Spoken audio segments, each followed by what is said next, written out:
friends. Welcome back to the Faith Driven Leader Podcast. I'm your host, Ann Thompson. And, if leadership is influence, then emotional health is kind of the engine behind it. Today, I'm so excited to be joined by Rebecca Czerwonka. She's a wife, she's a mom, she's a longtime educator and writer, and she's a certified emotional health life consultant through the compassion method. We're going to talk a lot about the compassion method today and what it is, but Rebecca really, she helps people, she helps leaders and moms and dads and young adults, all kinds of folks. She helps people who are kind of tired of living in survival mode. She helps them to step into the abundance that Christ has for them by using Christ-centered compassion and some really practical tools, kind of a mix between neuroscience and biblical truth.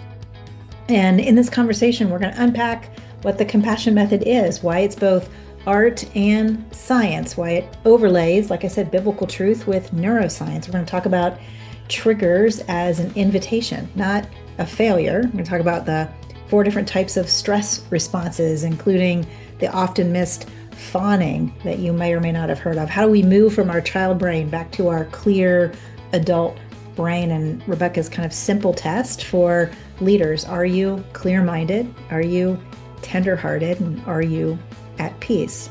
You're going to hear some real-world examples from work and from home, and how shame and blame keep us stuck, and also kind of a step-by-step way to step back, to pause, to offer some self-compassion and show up as the leader that God designed you to be. So stick around to the end.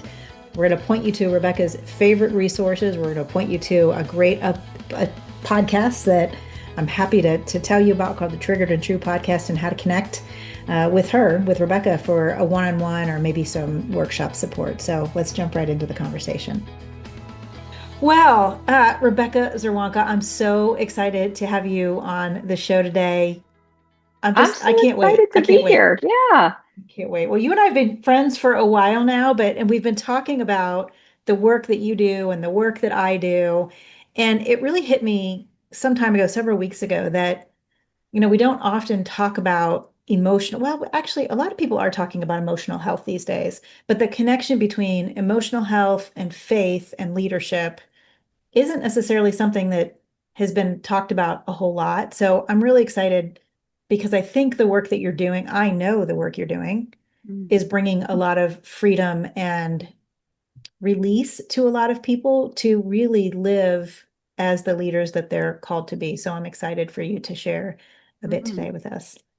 I'm excited to be here. I love that word, release. Yes, yes, I like that word too. Well, let's kind of start off a little bit. A lot of our listeners are meeting you for the very first time, and I'd love for you to tell us a little bit about what drew you to this space of emotional health and healing in the first place.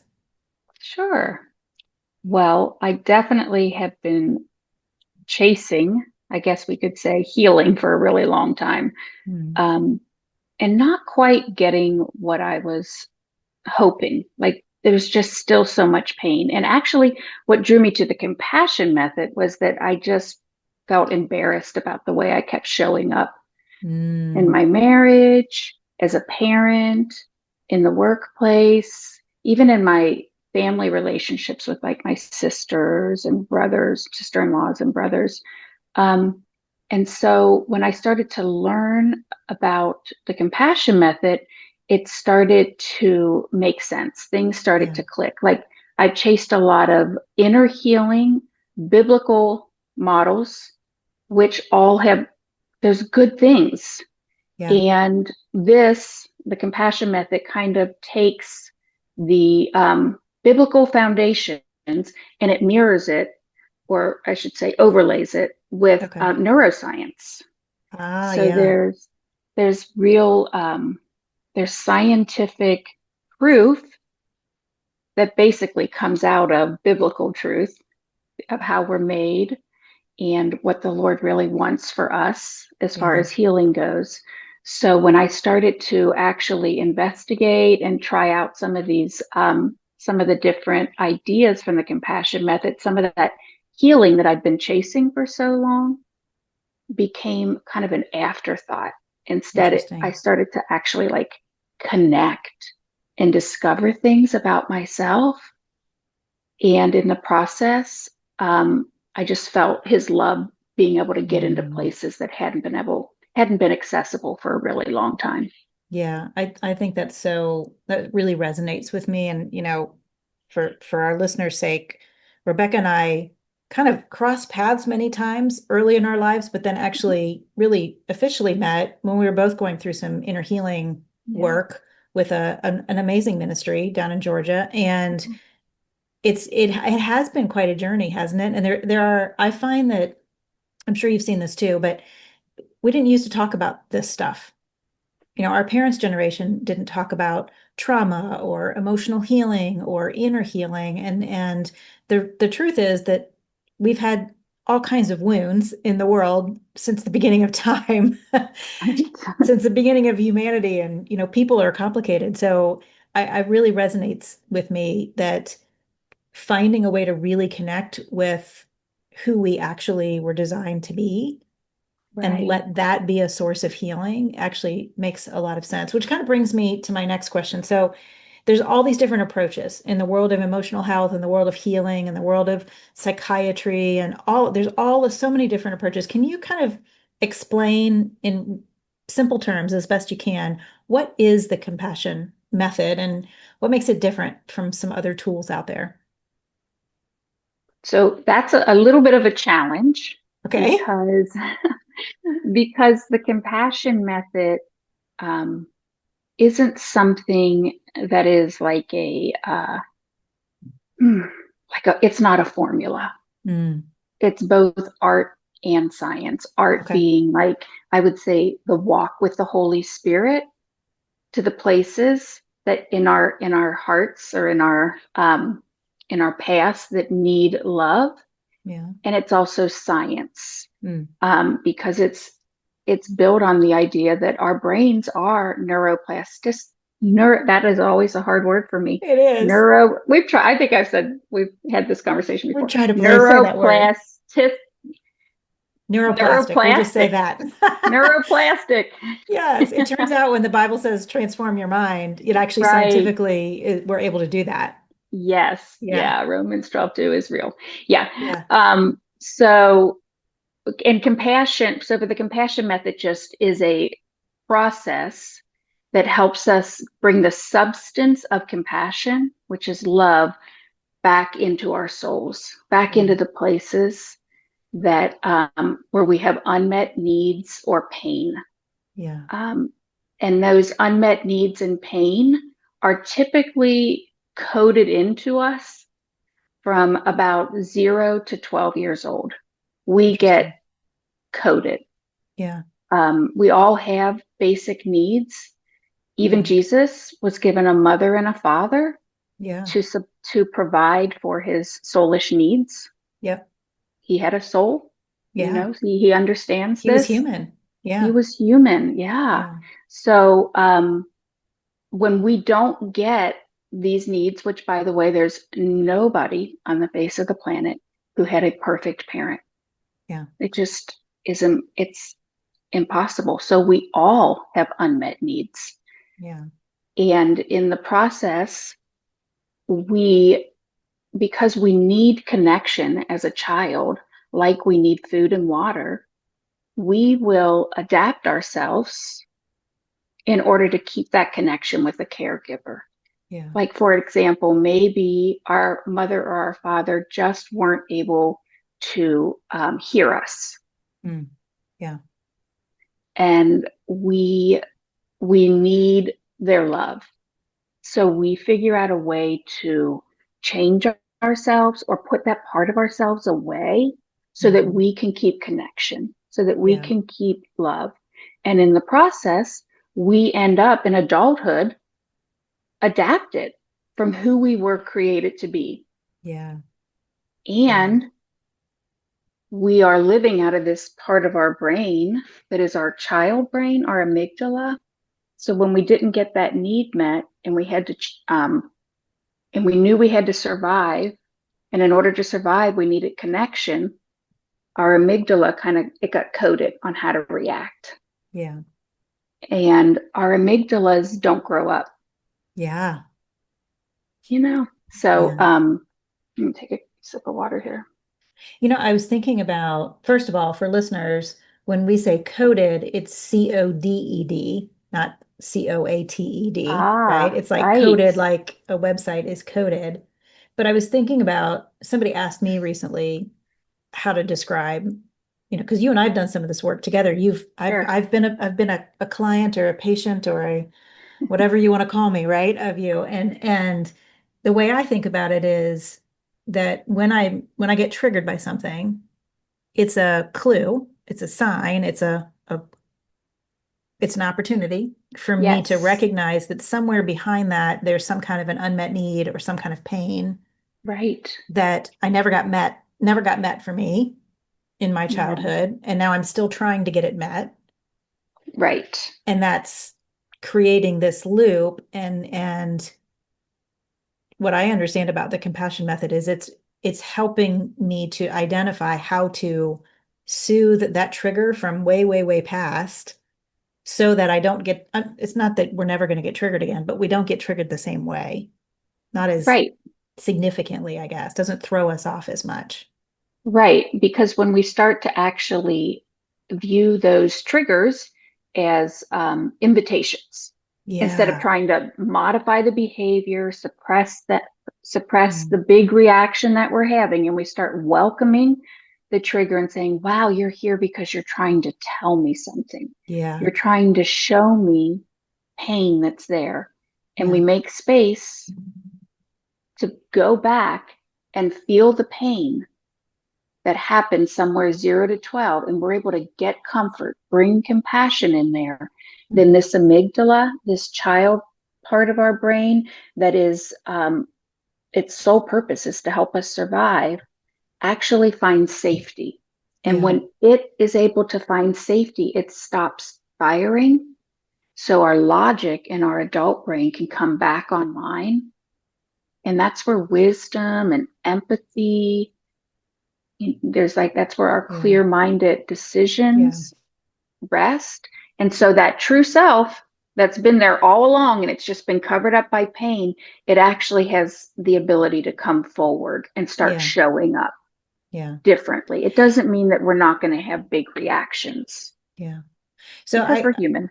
We I'm are. sorry, So but I think a couple things come to mind when you say that. One is I think for some people, the thought of, well, if I'm not actually my true self, who am I might be a little scary it because is. my true self is what's allowed me to be successful as a leader or what's allowed me to, you know, be productive in society.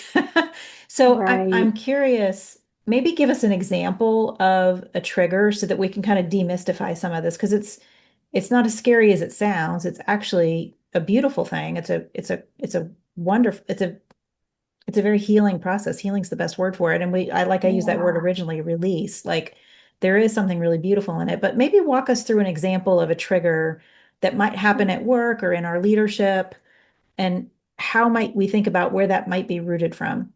Sure.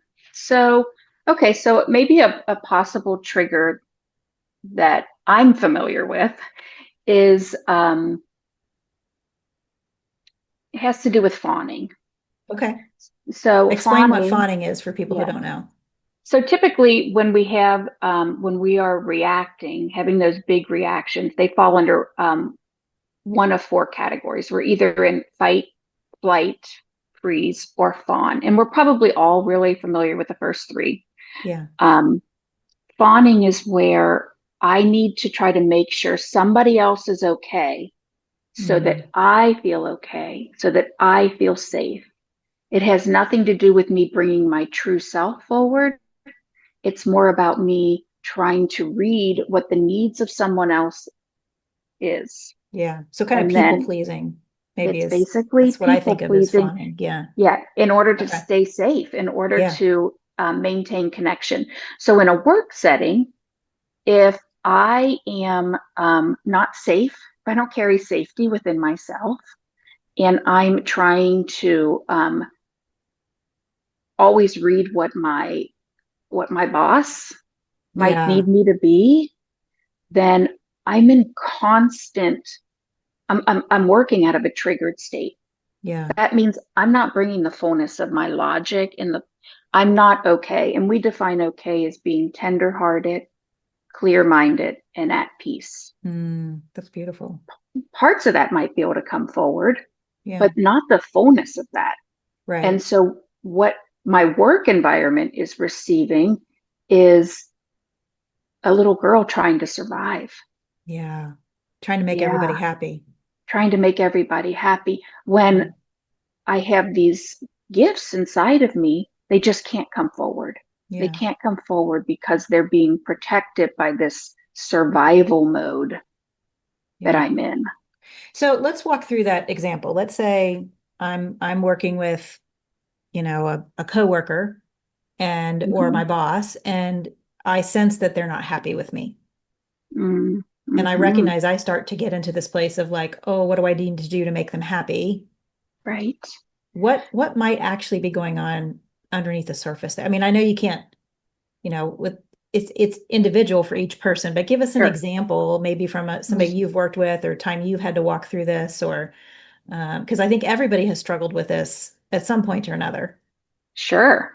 So you might start, like if you're in that scenario, it's probably not an immediate revelation. Oh, I'm trying to make this person happy. Yeah. But but your body probably starts to feel a certain way.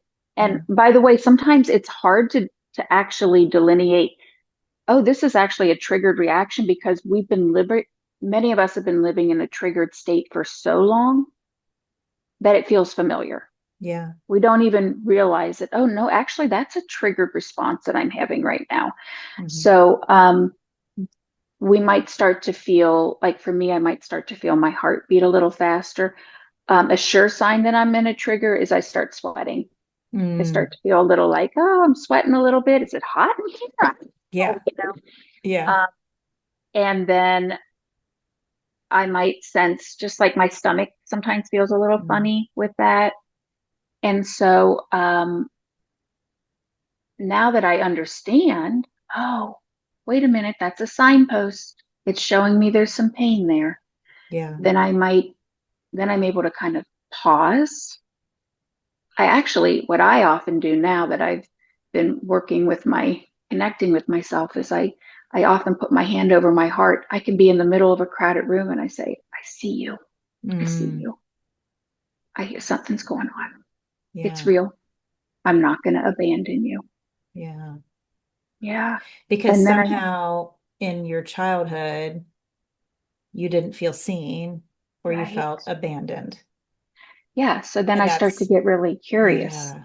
Yeah. Yeah. I But you start to don't make necessarily realize space. that in the moment, right? But you're like recognizing, okay, what am I actually feeling right now? Yeah. I don't, And for nobody me, it's sees me, nobody hears me, whatever. right. Okay. The minute I start to actually like connect, oh, I see something's going on. It's like this little person inside of me is like, oh, she's listening. She hears Yay. me. Yay. She's Yeah. getting the message. So, but I don't know the fullness of it probably in that moment. And oftentimes when we're in a triggered state, it's really difficult for us to fully understand. We have to kind of wait for that trigger to calm down a little bit. Yeah. And that's what self-compassion does. We can just Mm. start the process of bringing space and curiosity and self-compassion. And then this starts to turn off and we can Mm. start to figure out what is it that I actually needed? How Yeah. big is that feeling? Is that feeling, what's the age of that feeling? Is that Mm. like a 3-year old feeling that way? Is that the first time I felt that way, that I really had to make somebody else happy in order to Mm. feel like I could keep connection, Yeah. you Yeah. know? Yeah. That's And so, interesting. yeah, So in those situations, the word compassion gets thrown around quite a bit. sure. What does it look like? What does it mean to apply compassion? You said self-compassion, or like what does it mean to apply compassion to a situation like that? That is a great question because it is a word that's thrown around and it's Yeah. often mixed with like this idea of sympathy or even pity, which Yeah. compassion is not that. Compassion is like a salve with substance that we Mm, need. It's actually the Hebrew meaning of the word has something to do with like the practice of being with in a way interesting.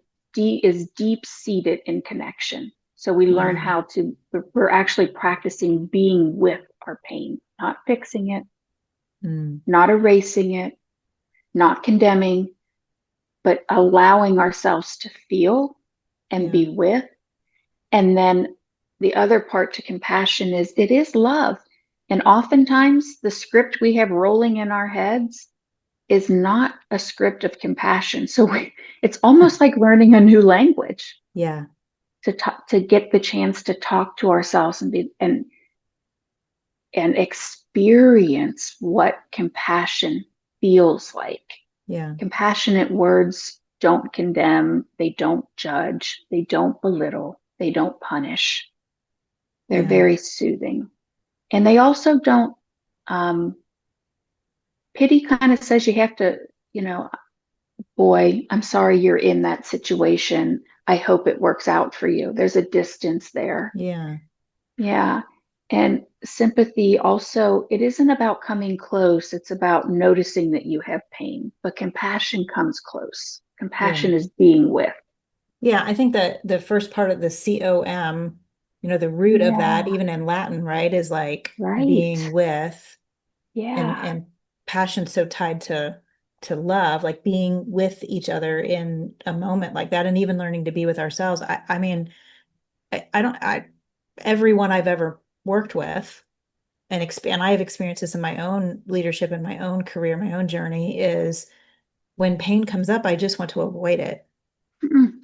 I just Yes. want to like push it away and go someplace different. But the idea of the thing that's been probably the most challenging for me as I've learned about this approach and worked with you and even been listening to the podcast about this. There's a podcast about Hmm. this called Triggered and True, but the idea of turning toward the pain and recognizing, oh, this is trying to teach me something, that what I'm learning as I practice is it actually makes me a better leader.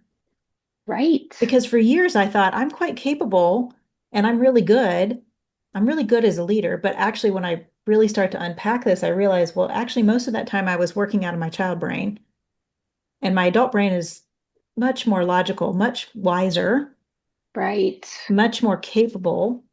There's Yeah. beautiful things about being a child, but how we deal with conflict, for example, or how we figure out a strategy or think about our competitors, or it's very challenging to do that truly well when you're coming from a place that really truly you're driven by some kind of a fear or some kind of a sadness or loneliness or anger or something like that. So I do think people misunderstand compassion and they think Hmm. it's touchy-feely, Yeah. and it doesn't have anything to do with their leadership, and it doesn't have anything to do with their effectiveness at work, but it has everything to do with that.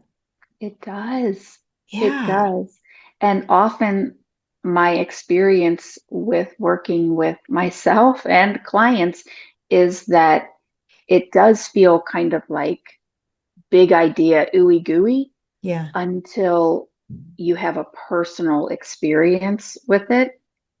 Yeah. And the connection that comes Hmm. is just it's literally life changing. And I wanted to also touch on the idea that you were saying, so for so much of your life you tried to avoid the pain, Yeah. and in that process what happens when we do that is we just leave ourselves abandoned. Mm. And so that compassion, it's really important because we're left abandoned, but compassion brings love to be with the abandonment, Yeah. and that just brings safety. We Yeah. get to operate out of safety instead Yeah. of survival. So here's something I am predicting. I'm predicting that there are some listeners right now who are going, "Oh my gosh, this is like touchy-feely, frou-frou stuff." And I hear them saying it's not, but I'm feeling a little antsy and uncomfortable right now. So Sure. let's shift it into some practicals Okay. around, because I really want people to understand, what can this type of healing do for your leadership? What can it do for how you lead not only your team, your strategy, but also yourself. So let's kind of walk through it a little bit. If a leader is, first of all, how might a leader pay more attention and notice their own triggers? You already gave us a couple of thoughts there, like paying attention to what's happening in our body, but how do we do that? What are some other ways that we can be aware of triggers that are happening for us? Sure. Um, I would say over all of, you can watch what's going on in your body and be aware of maybe some thoughts scrolling through your head.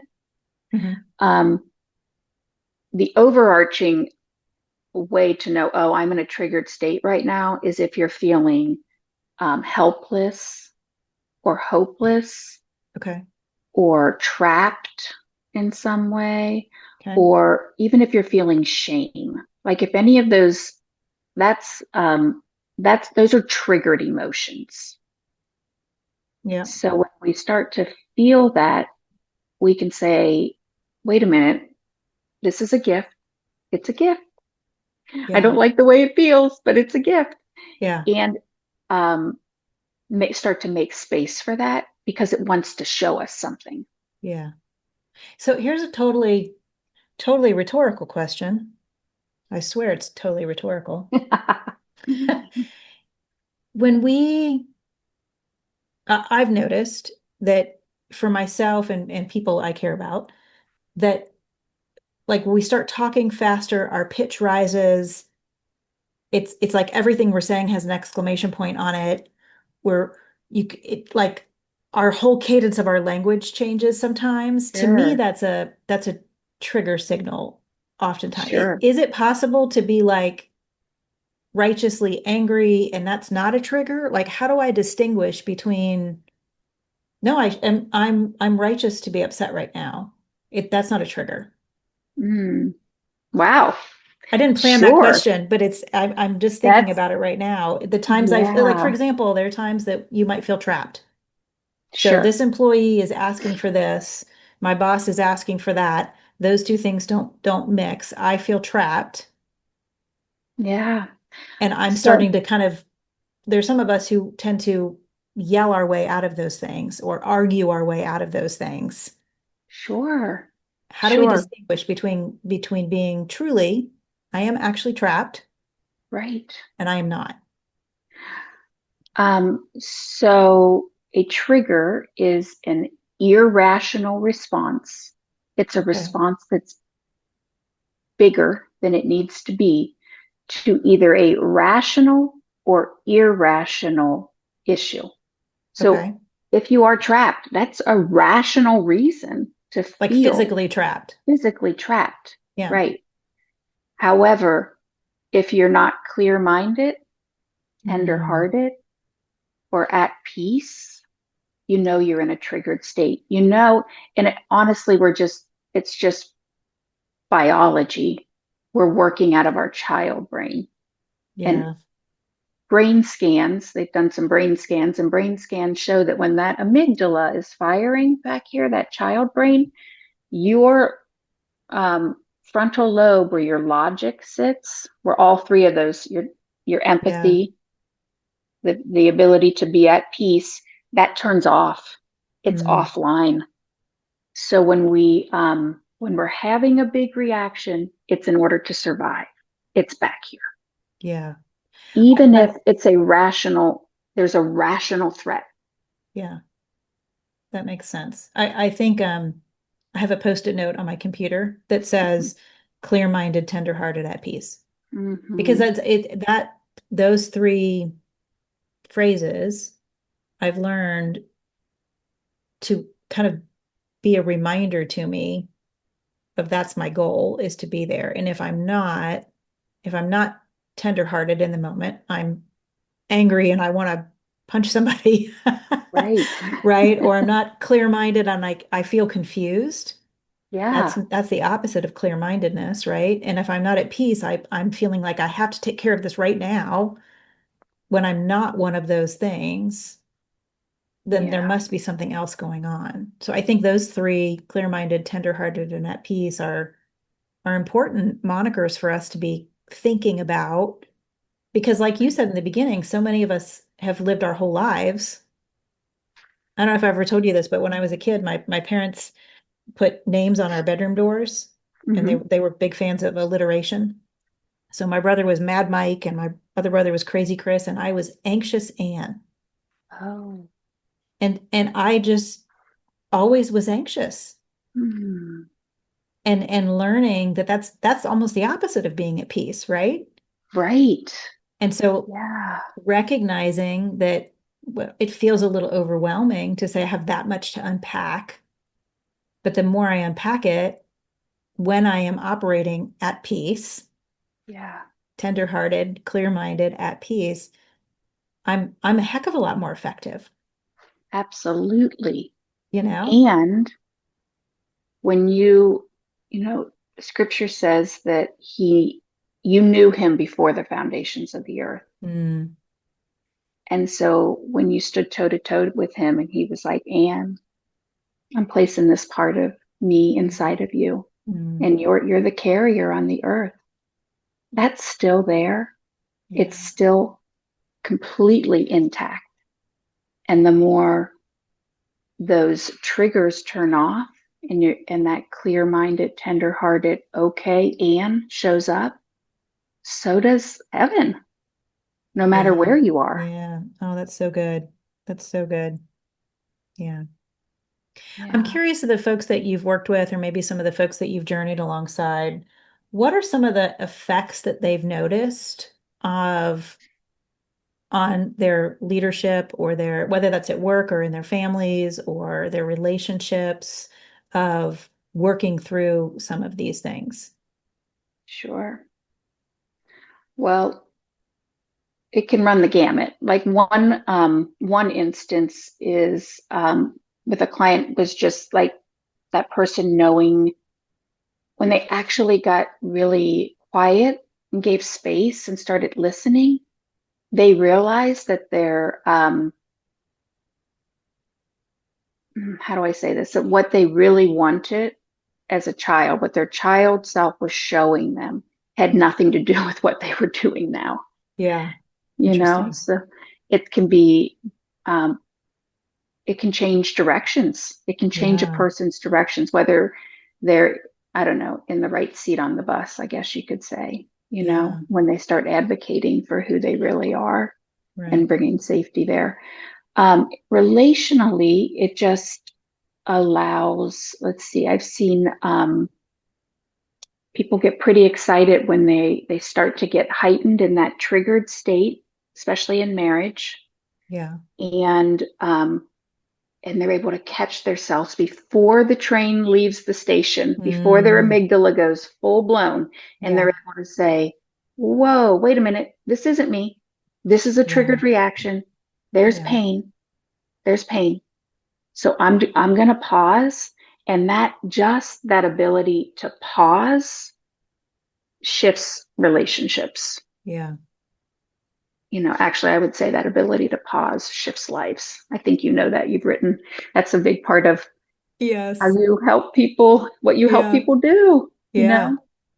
I think So, that's so true. Just the pause is, it disarms the the negativity of the trigger, right? yeah, And it I don't you find it to be true that when one person is triggered in a relationship, especially like a marriage or a close relationship, my triggers tend to kind of play off of, they play, our triggers play off of each other. So it just right. becomes a vicious cycle, versus when we can get back in touch with this stuff, it becomes much more of a virtuous cycle. Oh, but yeah, I You like that. I know? like the way you said that. Yeah, Yeah. for Yeah. sure. Yeah. One here's just a totally other question I didn't prepare you for, but I was thinking about this as you were talking, was um one thing I struggle with sometimes is not judging that somebody else is triggered. Like, Yeah. oh, you're awful triggered right now. Oh, Probably yeah. just need to calm yourself down.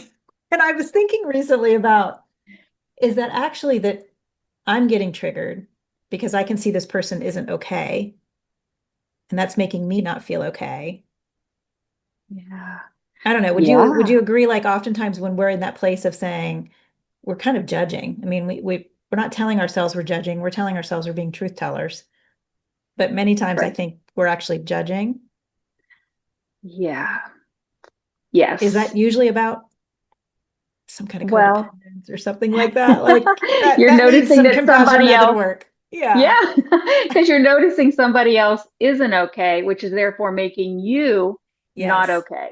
Yeah. Yes. And so that is the beginning of a triggered fawning. That's the beginning of a triggered reaction. Yeah. And oh, the compassion method, what I love about it is that when we actually start to pay attention to the triggers, we pause the external.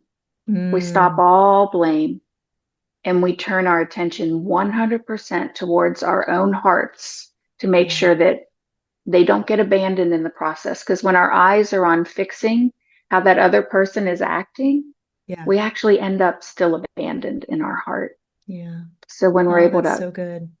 pause it all and turn our eyes towards our own heart and say, what is it that you need? What's really Yeah. going on? Are you Yeah. feeling sad? Are you feeling scared? Are you feeling lonely? How old Hmm. is that? How old? Yeah. And then we're able to go back and bring compassion. Then we get to show up, no matter how triggered they are, we get to show up in a different way. Yeah. I love this because, I've interviewed lots and lots of leaders on this show and consistently one of the themes that I hear from folks is when we talk about how to effectively lead their teams or things like that is that they all can, the ones who've been successful can point to times where they've done a lot of really what amounts to blame, like pointing out everybody else's issues and everybody else's triggers, in this case everybody else's problems, versus the times that they've just, as leaders, we're to a certain degree we're called to care for the people in our flock. We're called to shepherd the people that are around us, and we can't do that if we're not taking care of ourselves. Like they say in the airplane, put your oxygen mask on first before you try to help the person next to you. But we can often jump to just go taking care of everybody else by telling ourselves that everything's okay with us. Mm-hmm. But I think what you helped to us to illuminate today is like oftentimes there's actually something going on in us because we're not acting tenderhearted, at peace. We're not acting in a way that is clear-minded really in those situations. So it's a good thought exercise initially for anybody listening. Like, where are those areas where you're real quick to point out everybody else's gunk, Mm-hmm. but Right. that in and of itself may be a trigger for you. Absolutely. Yeah. And what's interesting is that idea of blame, Yeah. blame is always married to shame. Yes. So Oh, where we blame, and there's probably a moment of shame. It's kind of like shame's Tylenol. When mm, we're feeling that shame, it's like, well, if I just blame somebody else, it's going to feel good, and then that wears off, and then we're still left with that yeah. shame. Yeah. And in the compassion method, what the Laura Duncan is the creator of the compassion method, and what she teaches is that basically shame is the root of all pain. Mm, So anytime yeah. we start to feel blame, it's just an indicator that there's pain. Yeah. That resonates. That resonates. And that requires a lot of self-reflection to be able to get to the understanding of that. So Exactly. valuable, Rebecca. I mean, this is really, I really want to encourage folks, if you're listening, to lean into this. And I'd love to end with, give us some guidance on where we can go to maybe connect to learn more about this, to connect directly with you. Do Sure. you work with clients? I mean, you're based in Cincinnati, but you work with clients all over the place, right? So what are some practical next steps, I guess, for folks who want to learn more about this, or maybe even have a session to learn more about their own triggers? Sure. Well, I would say one good place to start, you could check out the Triggered and True podcast. I feel like that is an excellent way to understand The Triggered and True podcast is led by Laura Duncan and Brian Frizey. It's on Spotify. It's also on YouTube, and it just puts a lot more meat on the things that you and I have talked about today. Yeah. I do consulting, Mm-hmm. so somebody could check out my website. I'm at www.Rebecca Consulting. It's a mouthful. We'll put a link on the Great. show notes, because I don't know anyone who would know how to spell Czerwonka Right. unless we spell it for them. And we'll put a link to the podcast there too. Oh, great. Yes. Yeah.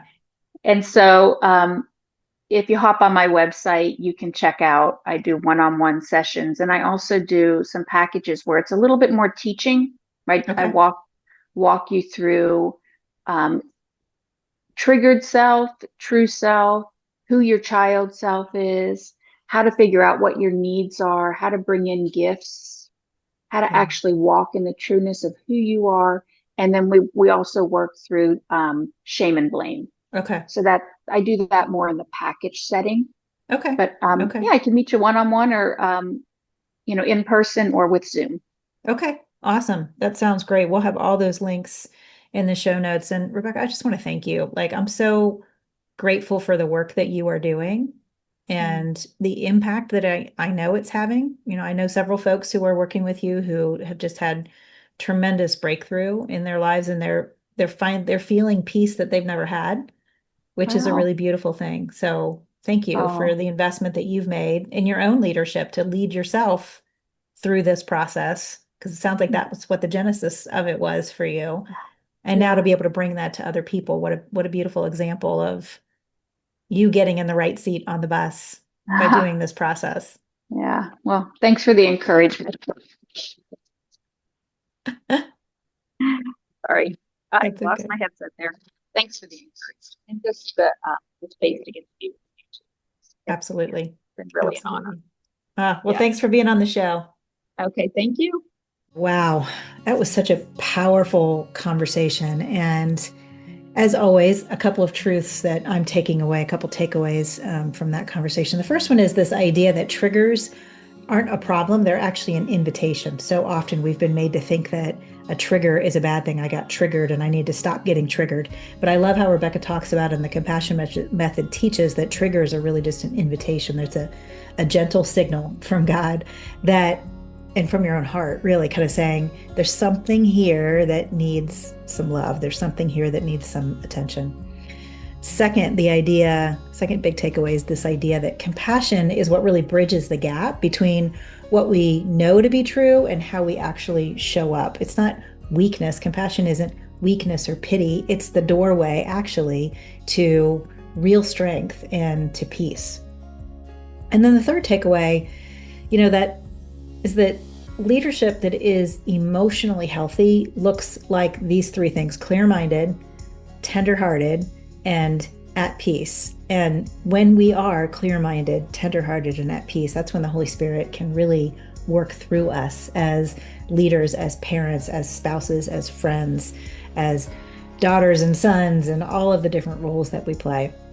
So related to that, here's my challenge for you this week. When you start to feel a trigger coming on, you feel some tension starting to rise at work or at home, wherever, I just want to encourage you and challenge you to pause for a moment and ask, what is this trigger inviting me to see or to heal?